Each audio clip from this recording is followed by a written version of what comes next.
அறிந்து கொள், உலகத்தை நியாயந்திருக்கிற நியாயாதிபதியாய் இயேசு வரப்போகிறார், சீக்கிரமாய் வரப்போகிறார்.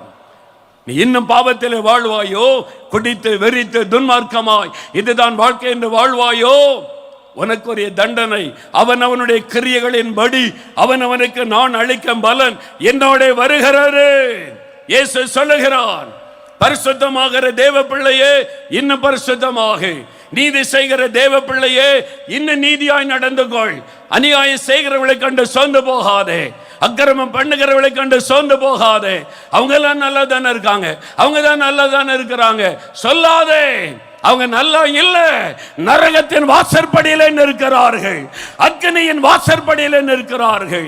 நீ இன்னும் பரிசுத்தமாக, இன்னும் நீதி செய், இன்னும் ஆண்டவரை நெருங்கு, இன்னும் ஜெபத்தை அதிகப்படுத்து, ஆண்டவரை நெருங்கி வாழ். ஆண்டவர் சொல்ல, இதோ நான் சீக்கிரமாய் வருகிறேன், அவனுடைய கிரியைகளின்படி நான் அளிக்கும் பலன் என்னோட வருகிறது.